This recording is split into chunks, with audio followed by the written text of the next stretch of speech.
Bismillahirrahmanirrahim. Elhamdülillahi Rabbil alemin. Vessalatu vesselamu ala Resulillahil emin. Seyyidina ve nebiyyina ve mevlana. Habibi kulubina ve şefi'u zunubina. Ebil Qasimil Mustafa Muhammed. Allahümme salli ala Muhammedin. Ve ala ehli beytihi tayyibine tahirinel ma'suminel mukerremin. Siyemel huccah. Beqiyetullahi fil aradin. روح وأرواح العالمين لتراب مقدمه الفداء ولعنة الله على أعدائهم أجمعين من الآن إلى قيام يوم الدين. أعوذ بالله من الشيطان الرجيم. رب اشرح لي صدري ويسر لي أمري واحلل عقدة من لساني يفقهوا قولي.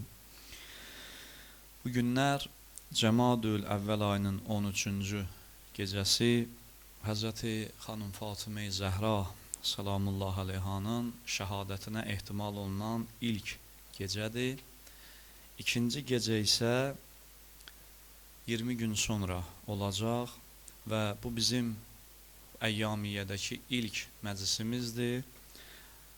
Və ikinci məclisimiz Allah nəsib eləsə əsas məclisimiz. Biz həmişə əsas məclisi üstünlüyü veririk ikinci məclisimizə, ikinci gecəyə, ikinci ehtimal olunan gecəyə. Və həmin gecədə noyabr ayının 23-də inşallah məclisimiz təşkil olunacaq. Həftənin bazar günü bütün əzizlərimizin də məclisə dəvəti var. Bu gecələr Həzrəti Peyğəmbər Səllavatullahın özündən sonra bütün ümmətə yadigar qoyduğu yeganə övladı ki, özündən sonra sağ qalmışdı, yaşayırdı. Xanım Fatıma Zəhranın şəhid olduğu günlərdir. Bu günlər, bu gecələr ümmətin içərisindən bir dəstə insanın, Peyğəmbərin və onun ailəsinə xəyanət eləyərək, onun qızına zülm etdikləri gecələrdir. Əhl-i beyti məzlum etdiyi gecələrdir. Məhz mən bu gecəki söhbətimizdə bu mövzudan çıxış eləyərək mühüm bir məsələ barəsində danışmaq istəyirəm. Əhl-i beyt xanım Fatıma Zəhranın şəhadəti xəyanət nəticəsində yaranmış bir hadisədir. Və mən bu gecə məhz xəyanət barədə danışacağım. Əhl-i beyt Allahın və onun Peyğəmbərinin bizə əmanəti idi. O əmanətə xəyanət etməklə insanlıq əslində birinci özünə xəyanət elədi, özünü bədbəxt elədi və həm də Allaha və onun Rəsuluna xəyanət elədi. Uca Allah Quran-ı Kərimdə Ənfal surəsinin 27-ci ayəsində buyurur: "Yə əyyuhəl-ləzīnə əmənu, lə təxunullaha vər-rəsulə." Ey iman gətirənlər, Allaha və onun Rəsuluna xəyanət eləməyin. Bu ayə demədi ki, ay münafiqlər, ay kafirlər və yaxud ümumiyyətcə insanlar demədi. Diqqət elədiniz, ayənin əvvəlində xitab birbaşa iman gətirənlərədir. Allah iman gətirənləri xəbərdar eləyir ki, iman gətir sözdə belə, elə başa düşməyin ki, siz xəyanət eləyə bilməzsiniz. İman əhli, mən xəyanət eləmərəm. Yox, Allaha da xəyanət eləyə bilərsiniz, onun Rəsuluna da. Yəni Allah xəbərdarlıq eləyir ki, diqqətli olun ki, xəyanət etməyəsiniz Allaha və onun Rəsuluna. Xəyanət nədir? Xəyanət budur ki, sənə edilən etibardan sui-istifadə eləyəsən, sənə tapşırılan bir şeyi qəsdən zay eləyəsən, haqqını verməyəsən. Xəyanət bir dəyərə qarşı gəlməkdir, bir dəyəri pozmaqdır, dəyəri korlamağa çalışmaqdır. Xəyanət eşitdiyin hər sözü başqasına danışmaqdır. İnsan Allaha necə xəyanət eləyə bilər? Yəni Allah axı heç kimin gücü çatmaz ona nəsə eləsin. Allaha xəyanət etmək deyəndə nə nəzərdə tutulur? Allaha xəyanət etmək budur ki, bilərəkdən həqiqəti danmaq, qəsdən bilərəkdən həqiqəti inkar etmək, həqiqətin əvəzinə batili qoymaq. Cəmaat arasında Allahı sevən kimi görünüb, gizlində kafir kimi yaşamaq. Bu Allaha xəyanətdir. Allahın haramın halal eləmək xəyanətdir. Allaha xəyanətdir, dinə xəyanətdir. Ola bilər sən bir işi görə bilmirsən, gücün çatmır. Bir günahdan qaça bilmirsən. Amma adın qoyma ki, günah deyil. Bu Allaha xəyanət olur. Günahı günah bilib eləmək, nəinki günahı günahlıqdan çıxarıb halala çevirib eləmək. Bunların arasında çox fərq var. İkincisi Allaha xəyanətdir. Yəni günaha haqq donu geydirmək Allaha xəyanətdir. Həzrəti Peyğəmbərə yalan nisbət vermək Allaha xəyanətdir, Peyğəmbərə xəyanətdir. Allahın adından yalan danışmaq Allaha xəyanətdir, dinə xəyanətdir. Məsələn, dini öz mənfəəti xatirinə dəyişmək Allaha xəyanətdir. Dinin özünə xəyanətdir. Özünə sərf eləməyən zaman dindən çıxmaq bu xəyanətdir. Və istənilən növ günahın da tərkibinə baxsaq, hər növ günahın tərkibinə baxsaq, o günahın içində bir küncdə mütləq xəyanət tapacağıq. Hər günahın içində bir xəyanət var.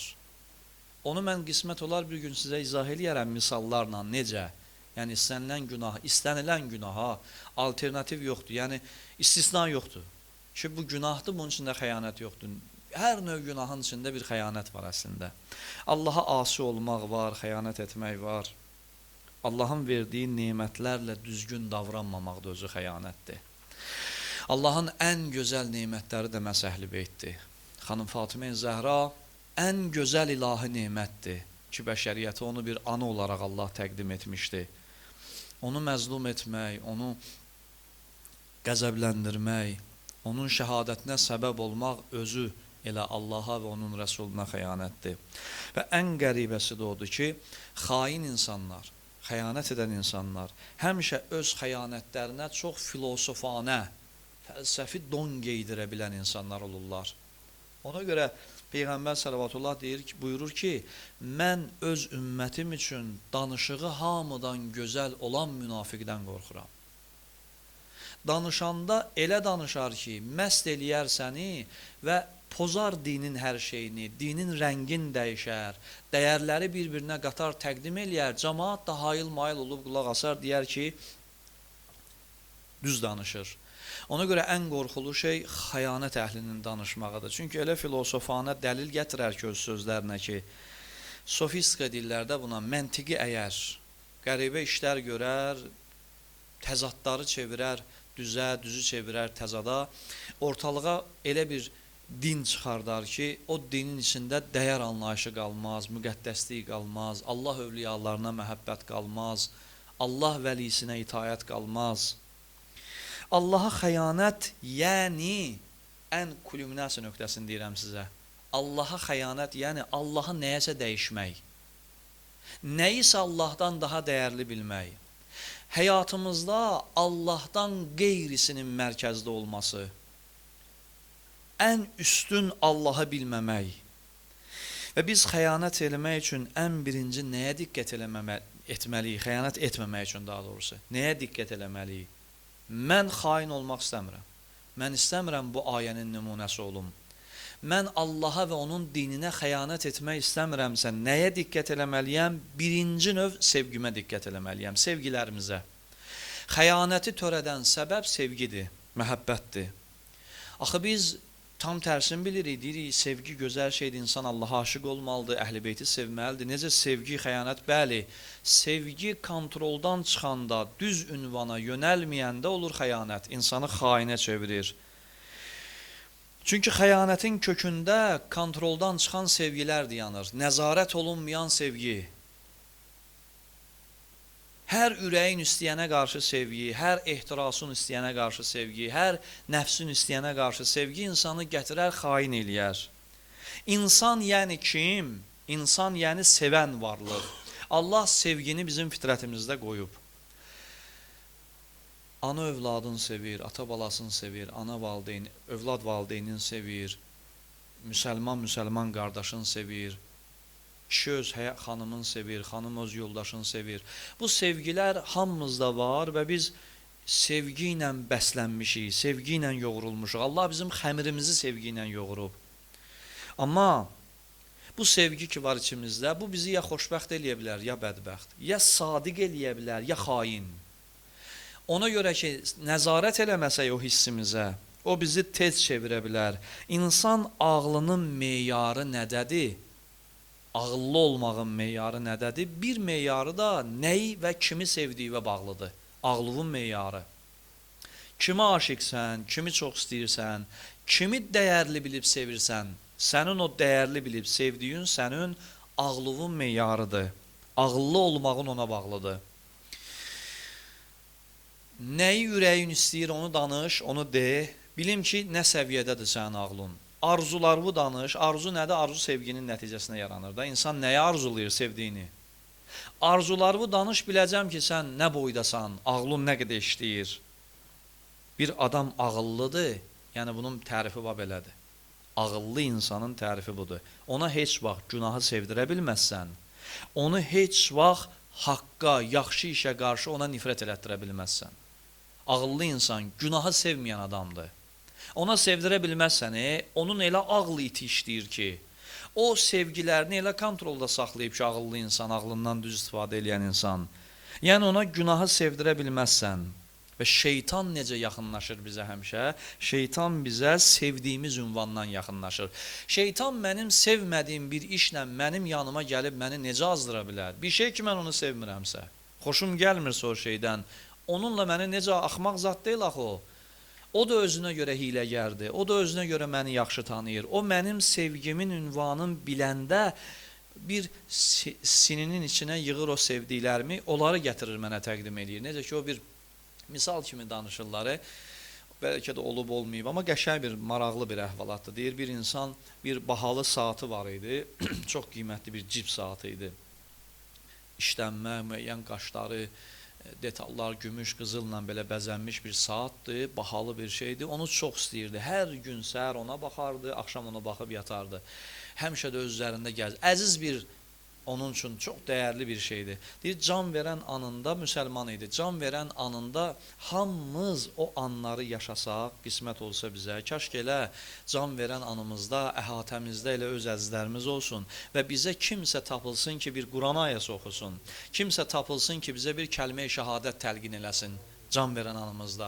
Bu da özü də böyük bir nemətdir ki, insan can verəndə yanında onu Allaha xatırladan bir adam tapılsın. Ən çətin anlardır. Deyir, düşür can yatağına, can verir, şeytan görünür gözünə. Çünki həmin an şeytan bütün gücünü sərf eləyir, can verən insanı imandan çıxartmağa. Görünür gözünə, deyir ki, Allahı inkar elə. Deyir, yox, nə danışırsan? La ilahe illallah. Deyir, yox, Allahı inkar elə. Nə qədər deyir, inkar eləmir, şeytan bunun saatını göstərir ona. Deyir, bu saatım var, bu da çəkic. Vurub sındıracam indi ona. İnkar elə Allahı. Deyir, o inkar etmə həddinə çatır ki, inkar da eləyir. Allaha da inkar. Amma Allah ona ölüm qismət eləmir. Deyir, yaşayır, sağalan kimi birinci işi, sağalan kimi durur ayağa, o saatı tapır, sındırır. Və deyir, orada bu hadisədə bir mesaj var ki, doğrudan da insan nəyə bağlanırsa, şeytan gəlir, onunla Allaha ona dəyişir. Allahın məhz o sevdiyinə dəyişir. Ona görə deyirlər, elə şeyi sevin ki, şeytanın gücü çatmasın. Ondan daha böyüyün sizə verməyə. İnsan Allahı sevəndə, Əhl-i Beyti sevəndə, şeytanın gücü çatmır daha böyük nəsə tapmağa.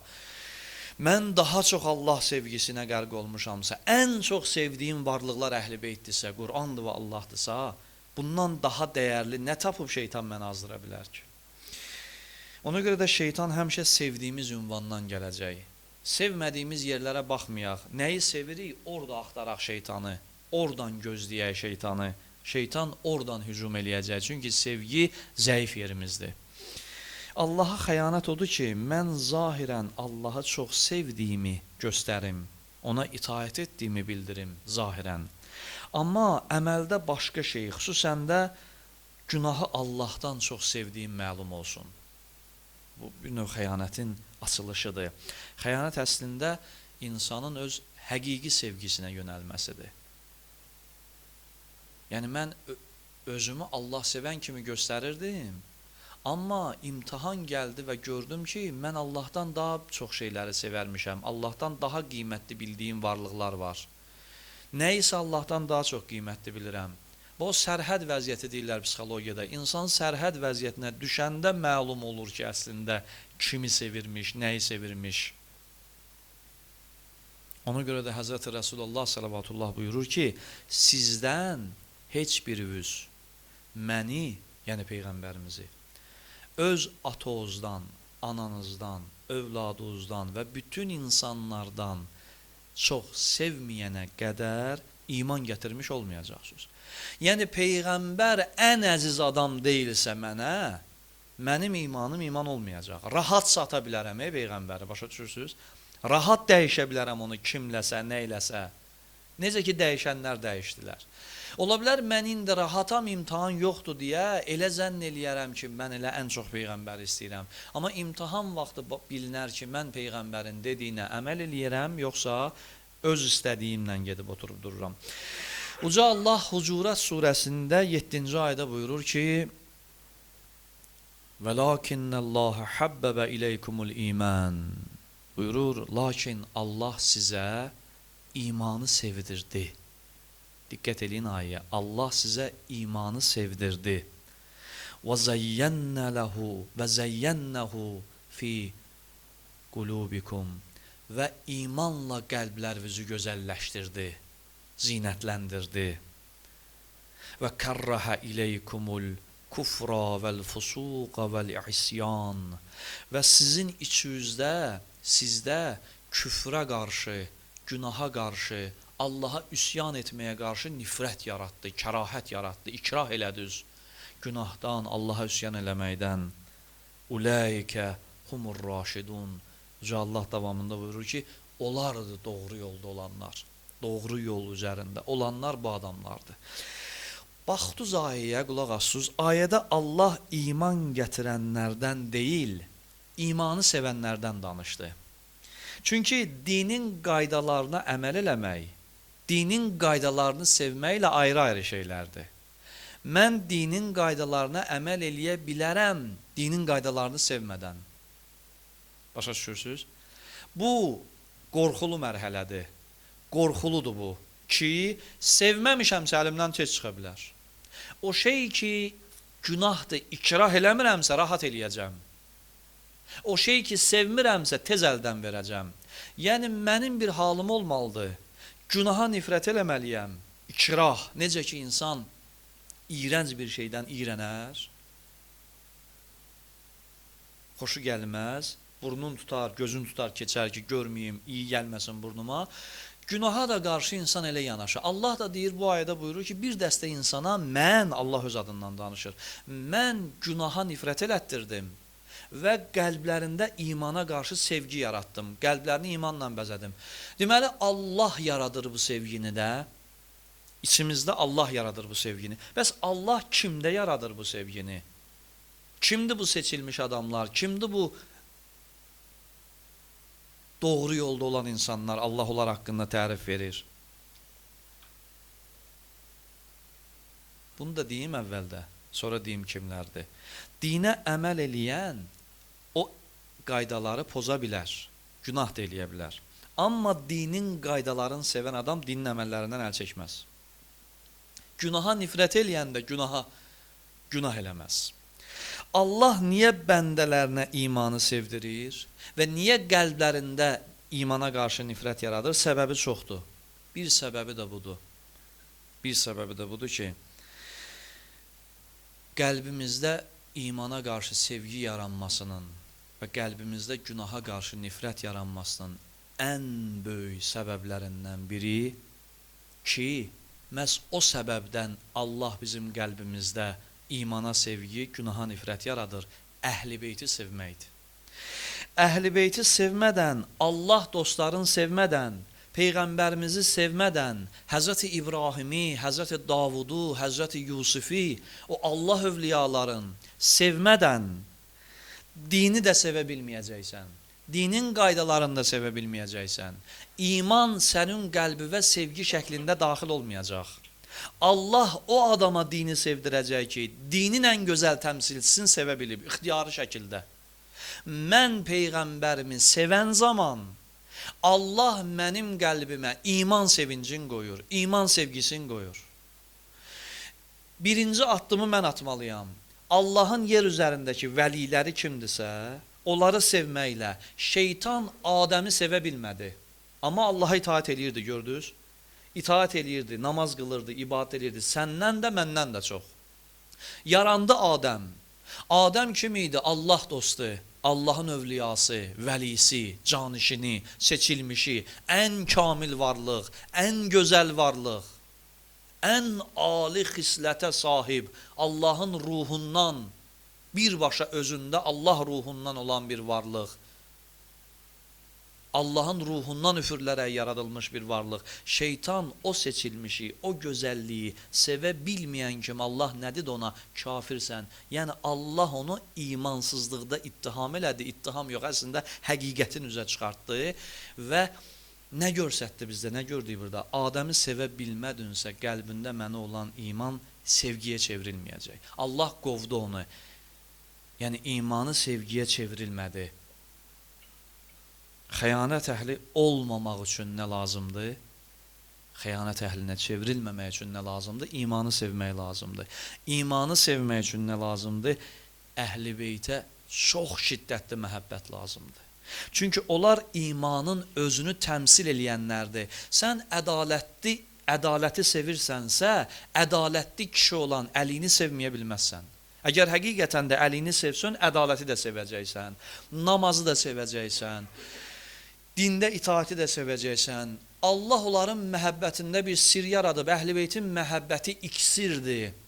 Qədim zamanlarda iksir axtarırdılar, dəmirə vurub qızıla çevirsinlər, kimyagərlər, əlkimyaçılar. Həmin bax o iksir Əhl-i beytin məhəbbətidir. Qəlbə dəyən kimi ən belə xarab qəlbi də çevirib eləyə bilir imanlı qəlb, çevirib eləyə bilir nurani qəlb. Yetər ki, Əhl-i beyt məhəbbəti çox şiddətli olsun. Ən üstün onları sevə biləsən. Bilirsən, o qədər aşıq olasan ki, onların adını çəkmədən, onlar haqqında eşitməkdən yorulmadan onları çox istəyəsən.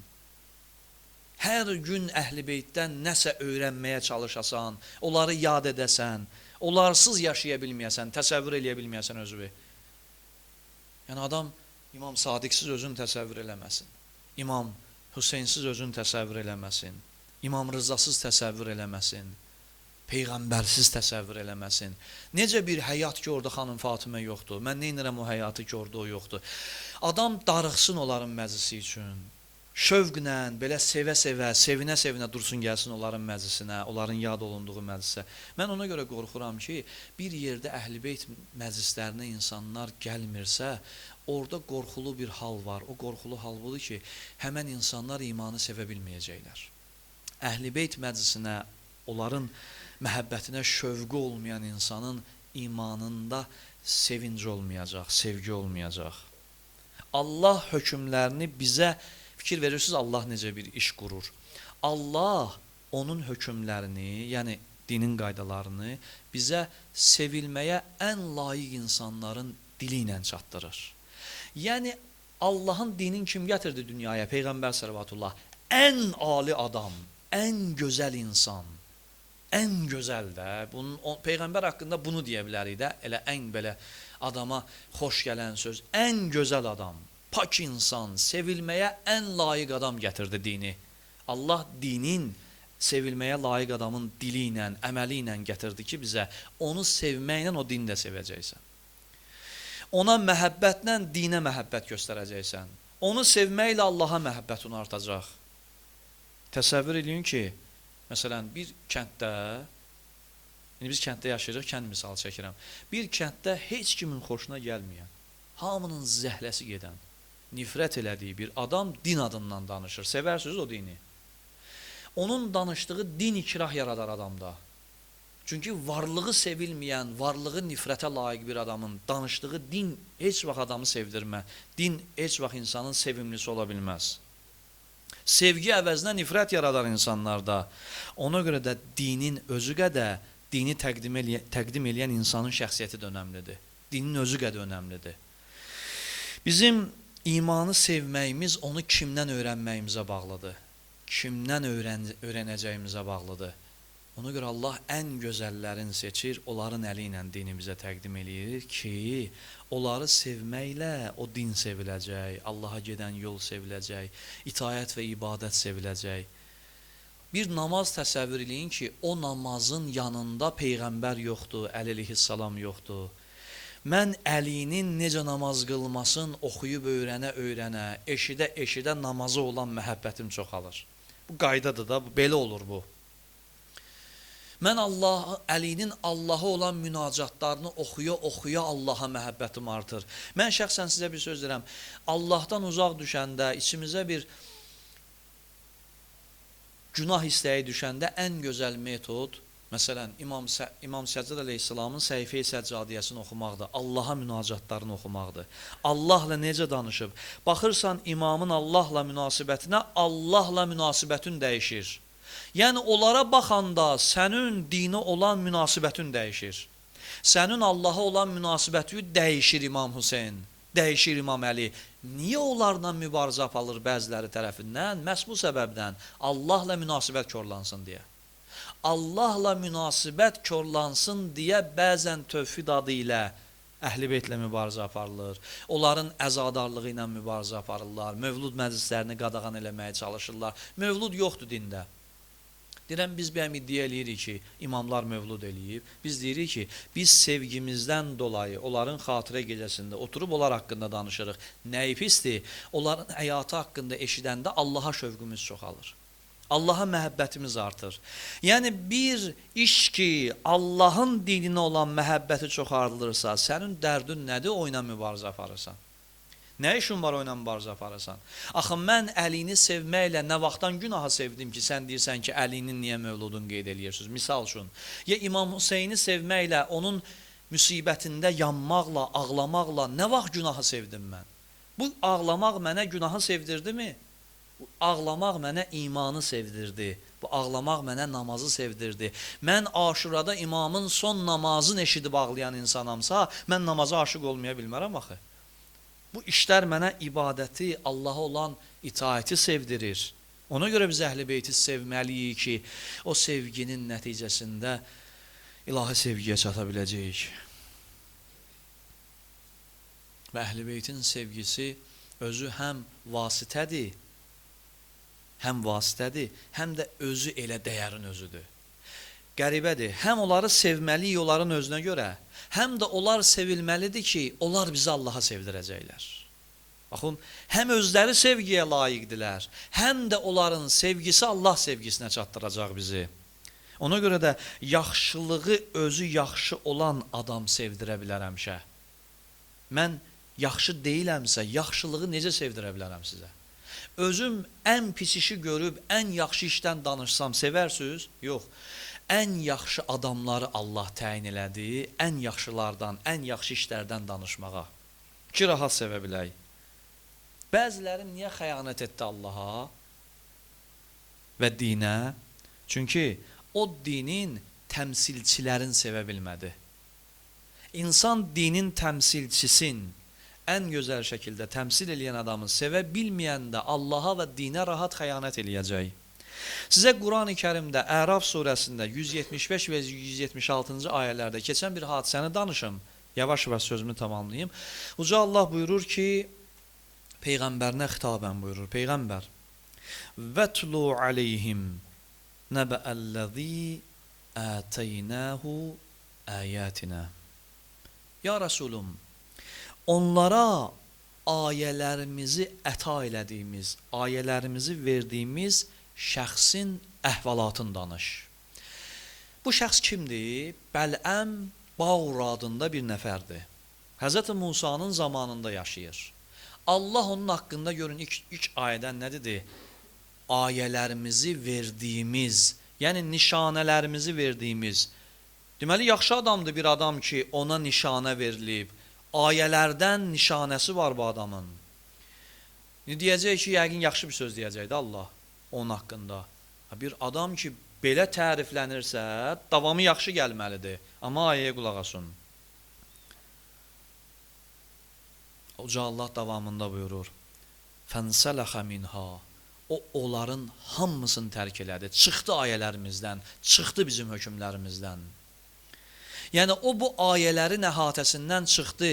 O bildiyi qanunların, din qanunlarının, Allahın hökmlərini tapdaladı. Davamında buyurur: "Fəətbə'hu şeytan." Şeytan onu özünə tabe elədi. Davamında da buyurur: "Fəkana minəl gavin." Və yolunu azanlardan oldu. Əvvəli yaxşı gəldi, sonrası körlandı. Adam ilahi hökmləri bilir, Bələm Bağura. Həzrəti Musanın dövründə yaşayır. Hətta mən tarixdə də oxumuşdum ki, Həzrəti Musanın elçisi idi deyirlər. Həzrəti Musa ondan təbliğat məqsədi ilə istifadə edirdi. Adam tövhiddən dərs deyirdi. Otururdu minbərdə, belə deyək. Cemaat yığılırdı, Allahın təkliyindən danışırdı. Bütpərəst deyildi, tək Allahpərəst idi. Cemaatı Allahı sevdirirdi, tövhiddən danışırdı. Deyirlər ki, qəbul olmayan duası olmayıb. Cemaat yanına gələrdi, dua elə. Allah da qəbul eləyə, İsm-i Əzəmi bilərdi. Amma hikməti var bir məsələnin. Hələ iç üzü açılmayıb. Hələ əla gedir, hələ yaxşıdır. İndi necə iç üzü açılacaq? Həzrəti Musa öz qoşunu ilə bərabər onların şəhərinə gəldi. Bilirsiniz də, məqsəd bu idi ki, o şəhəri fəth eləsin və şəhərin cəmaatını, təbii ki, o şəhərdə bu cür adam var, din təbliğatçısıdır, Allahpərəstdir. Və Həzrəti Musa əleyhissalam o şəhəri fəth eləmək və öz qurduğu dövlətin əhatəsini almaq istəyirdi. Bunun da müəyyən ilahi səbəbləri var idi. Allahın əmri ilə bu işi görürdü təbii ki. Həzrəti Musa öz başına iş görməz. Həmin şəhərə gəlir, şəhərə də gəlmir ki, əstağfurullah, qırğın çıxarsın, qan töksün. Yox, şəhərə gəlir, ilahi peyğəmbərdir. Əvvəl təbliğatçı var orada, Allahdan danışıb, Həzrəti Musa da gəlir, o şəhəri öz dövlətinin tərkibinə daxil eləyəcək. Başsız qalan bir şəhərdir də, daxil eləyəcək dövlətinin tərkibinə. Daha gözəl bir yaşam təmin eləmək üçün, daha ilahi bir yaşam təmin eləmək üçün onlara. Belə deyək, Peyğəmbər də arxayındır da ki, belə bir adam var burada, Allah pərəstdir, cəmaatı Allahı sevdirib, rahat-rahat gedib onlara təklifin verəcək, cəmaat da rahat-rahat Həzrəti Musanın təklifini qəbul eləyəcək.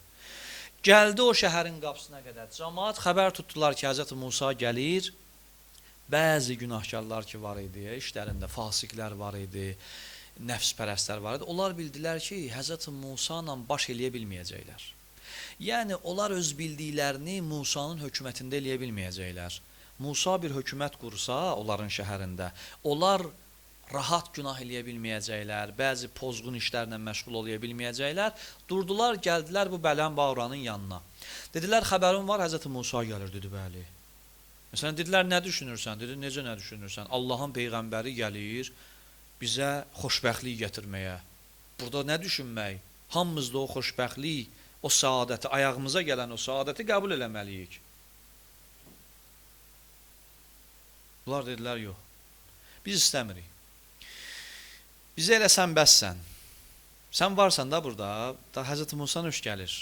Niyə gəlir? Gəl belə eləyək. Gəl sənə biraz qızıldan, puldan verə, elə sən ol bizim ağamız, Həzrəti Musanı filan sən ala, qatma işə. Gəl sən cəmaatı Musaya qarşı çıxmasına səbəb ol və Musaya bəddua elə, sənin duaların qəbul olandır. Musaya qarşı bəddua elə. O yanına keçdilər, bu yanına keçdilər, nəhayət bunu biraz pulla, biraz sevgi ilə, biraz qızılla, biraz gümüşlə, hər nə yolla fərq eləməz bizə. Yoldan çıxartdılar. Və bu təsəvvür eləyin, Həzrəti Musa əzəmətində bir ilahi peyğəmbərə qarğış elədi, bəddua elədi, ona qarşı çıxdı, xəyanət elədi Həzrəti Musaya və Allaha. Sual çıxır ortalığa. Bu qədər fəziləti olan bir adam, tövhidçi, Allahpərəst bir adam, niyə dəyişdi? Ona görə dəyişdi ki, o Allahpərəst idi. Allahın qanunlarına riayət eləyirdi, amma Allaha aşiq deyildi. Allahın qanunlarını sevməmişdi. Niyə sevməmişdi? Çünki Allahın öz zamanındakı vəlisi, peyğəmbəri, nümayəndəsi, ən gözəl insanı Həzrəti Musanı sevməmişdi. Musanı sevməmisənsə, Allah sevgisində xəyanət tez olacaq. Sənin Allah sevgin kamil olmayacaq. Rahat əlindən alacaqlar o sevgini. Allah sevgisinin təminatçısı Musanı sevməkdir. Allahın yer üzərindəki, öz zamanındakı ən üstün ilahi şəxsiyyətin sevməkdir. Onu sevərək ilahi sevgüvi sığortalaya bilərsən. Bəli, o imanda idi, lakin öz zamanında imanın ən gözəl nümunəsini sevə bilmədi. O da səbəb oldu ki, imandan da çıxdı. Allah nə dedi onun haqqında? Dedi, o azanlardan oldu. O ayələrimizdən çıxdı və şeytana tabi oldu. Necə oldu tabiçilik? Belə, Həzrəti Musanı sevməyəndə şeytan adam tövhiddən də dərslisə dəyişə bilər adamı. Çünki Musanı sevmirsənsə, deməli sevdiyin başqa bir şey var. Həzrəti Musadan daha dəyərli bilirsən onu. Zamanında Musadan daha dəyərlisi yoxdursa və sən də onu sevmirsənsə, deməli dəyərsizi Musadan dəyərli bilib sevirsən. Ona görə də yoldan çıxarda bildi şeytan onu. Nə ilə? Musadan daha sevimli olan bir şeylə. Yəni, məsələn, ya dünya malı, ya öz egosu. Adam özün Peyğəmbərdən çox sevəndə də belə olur. Özün Allah vəlisindən çox sevəndə də belə olur. Ona dedilər ki, sən oldu elə bizim vəlimiz, nə bilim, övliyamız, Peyğəmbərimiz. Həzrət Musaya paxıllıq yaratdılar içində. Sevən adam sevdiyinə qarşı heç vaxt paxıllıq eləmir. Məsələn, görmüsünüz, ata öz övladına paxıllıq eləsin. Ana öz oğluna paxıllıq eləsin. Sevən sevgi nə qədər şiddətlidirsə, paxıllığa yer qalmır. Onun uğurlarına özünün uğurundan çox sevinir valideyn. Övladının uğuruna özündən çox sevinir. Zərrə qədər paxıllıq hiss eləmədən. Niyə elə sevinir o? Çünki şiddətli məhəbbəti var deyə.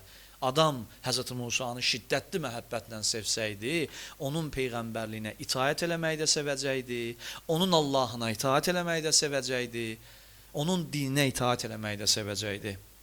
Əgər düzləri sevə bilmirəmsə, düz yolda axıra qədər qala bilməyəcəyəm. Qayda budur.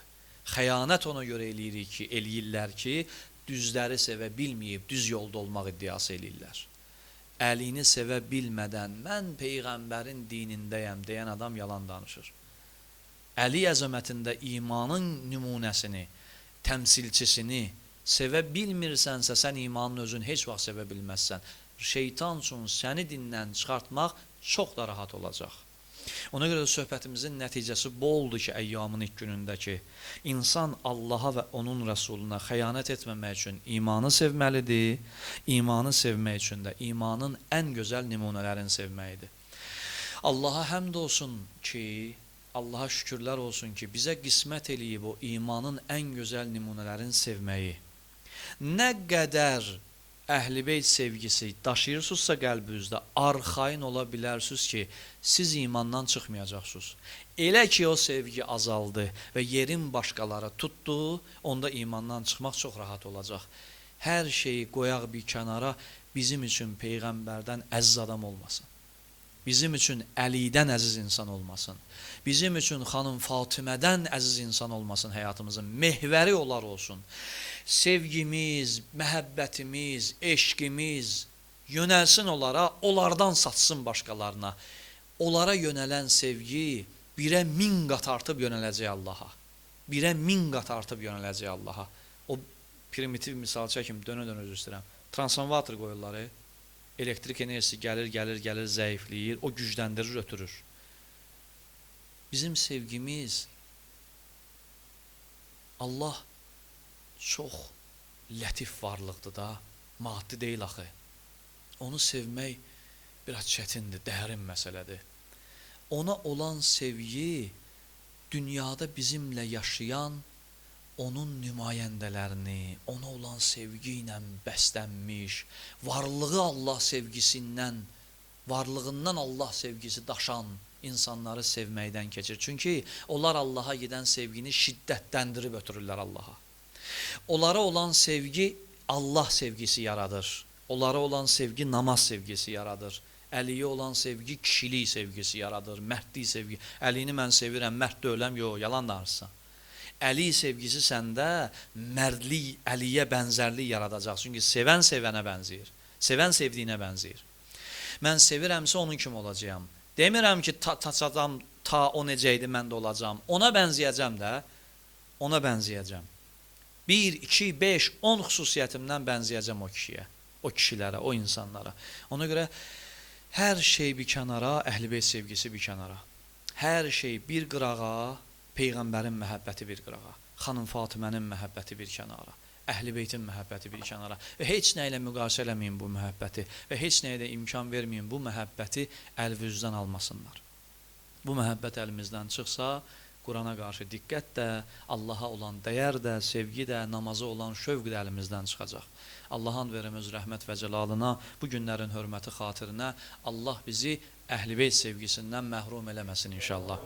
Allah bizi özümüzdən də çox bizə Peyğəmbəri sevməyi nəsib eləsin. Allah bizə Əlini sevib ona bənzəməyə qismət eləsin inşallah. Xanım Fatimə Zəhra salamullahi aleyhanın pak mütəhhər ruhuna səlavat zikr edin.